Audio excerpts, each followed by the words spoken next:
Est-ce que tu connais la grâce primordiale dont tu as besoin pour pouvoir diriger ta vie? Est-ce que tu connais la première grâce capitale que tu dois manifester pour pouvoir bien diriger ta vie dans la bonne direction qu'il faut? C'est la sagesse d'en haut. C'est la sagesse divine, c'est la sagesse de Dieu. Vous devez savoir que la plus grande chose que les grands dirigeants de ce monde ont, à la différence d'autres personnes, c'est la sagesse. C'est la sagesse. Si tu veux diriger, il te faut avoir la sagesse. Donc il y a beaucoup en fait de personnes qui veulent être un dirigeant, qui veulent être un grand dirigeant, mais qui ne recherchent pas la sagesse. Laissez-moi vous dire que si vous n'arrivez pas à acquérir la sagesse ou bien à faire preuve de la sagesse, il vous serait difficile, quasiment impossible de diriger. Et il est écrit dans Jacques 1, verset 5 que si quelqu'un manque de sagesse, qu'il le demande à Dieu, qui donne à tous simplement et sans reproche, et elle lui sera donnée. Donc, lorsque tu manques de sagesse, qu'est-ce qu'il te faut faire? Il faut simplement la demander à Dieu, comme le roi Salomon l'a fait. Il faut demander la sagesse divine. Et il faut savoir qu'il n'y a rien que tu puisses manifester et qui va te permettre de diriger tes affaires, de diriger ton monde, de diriger ton entreprise, de diriger ta vie, de diriger tous les domaines de ta vie dans le bon sens qu'il faut, sans la sagesse. Ce n'est pas possible.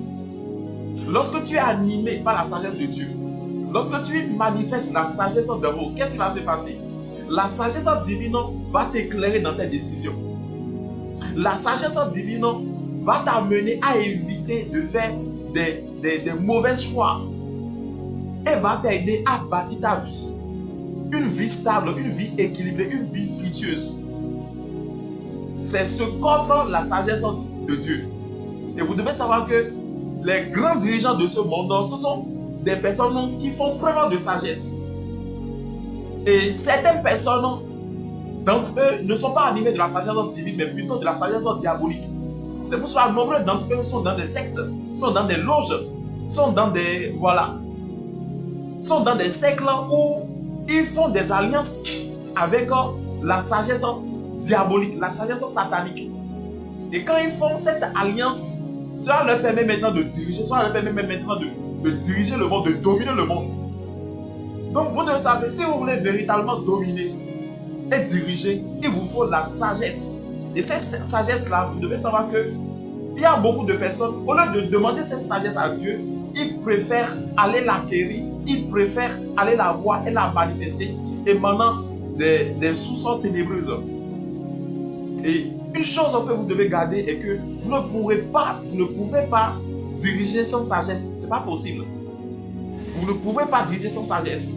Maintenant, la question qu'il te pose est que si les grands dirigeants, certaines personnes vont aller chercher la sagesse diabolique, alors est-ce que à quoi ça sert encore de prier Dieu si le diable également donne la sagesse? Ça, c'est un leurre, ça c'est une erreur.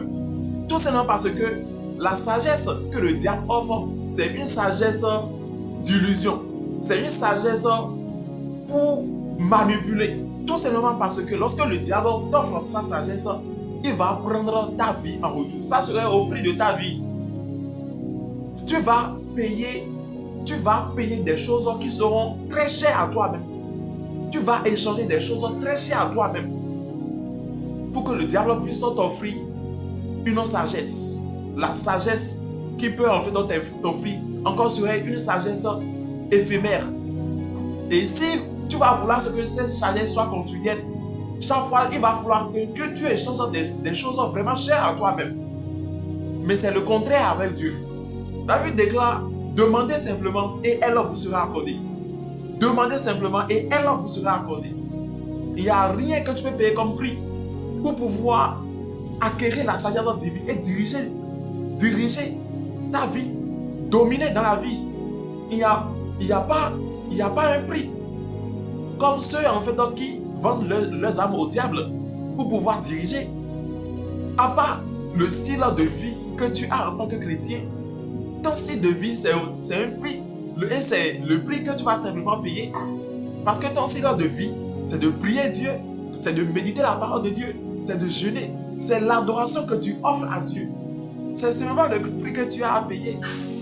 Mais il faut la demander. Lorsque tu comprends ça, tu dois savoir que dans chaque prière que tu vas faire quotidiennement, s'il y a une chose que tu dois demander d'une manière répétitive, c'est la sagesse d'en haut. C'est la sagesse de Dieu. Parce qu'il faut savoir que cette sagesse, elle est infinie. La sagesse, elle est infinie. On ne finit jamais de grandir dans la sagesse. On ne peut jamais dire que moi je suis suffisamment sage. C'est pas possible. Mais plus tu vas grandir dans la sagesse, plus tu auras cette capacité-là de diriger ta vie dans la bonne direction qu'il faut. Et tout ce que tu auras sur ta voie, cela ne serait que l'abondance, cela ne serait que la joie, le bonheur, la richesse, cela ne serait que rien que des belles choses.